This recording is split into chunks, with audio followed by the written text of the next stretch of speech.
I remember one time we were preparing for the meetings, talking about things, and we just started joking about somebody here has a headache and how you can always give that word and somebody's got a headache.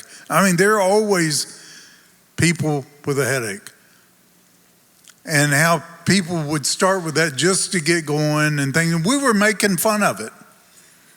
So I get up there, it's my turn, and I'm looking around, Lord, give me a word, show me something. He says, somebody here has a headache. I go, you're kidding me. I can't say that. You know, we have already made fun of it, and he said, give it. So I did. And about 15 or 20 people, this was over at Presley Road. If any of you guys were in this meeting, you may remember it. But about 15, 20 people stood up, had a headache. I prayed for them, went on to other things. But I saw this lady in the back jump up and start pointing at all the banners on the wall. And I didn't know what was going on because sometimes these meetings get a little wild, and we like that, okay? But decently within order. But anyway, at the end of the meeting, this woman comes up to the front and says, you need to talk to my friend here. And it was a woman who had been pointing at the banners.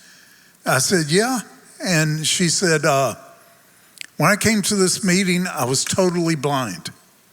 Said I could not see anything. The only thing I could see a faint light at the place where you are on the stage.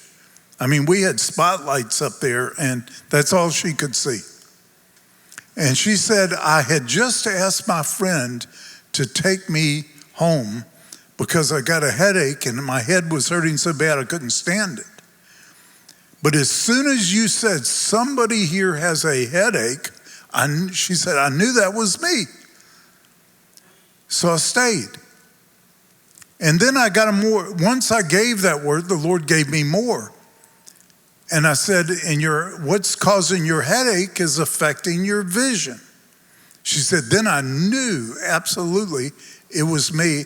She grabbed God for her healing of her vision, and instantly her eyes popped open and she could read the banners on the wall.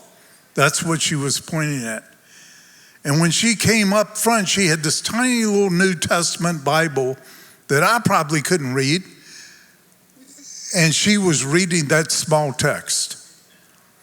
Her vision had been completely restored.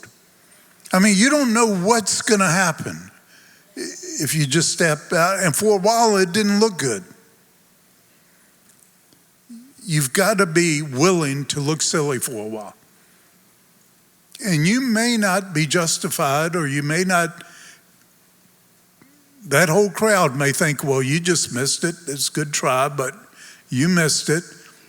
None of them may ever know that, no, that was a real word. Someone showed up later, that was true. Somehow the Lord lets those things happen. You've got to get used to Him keeping you humble.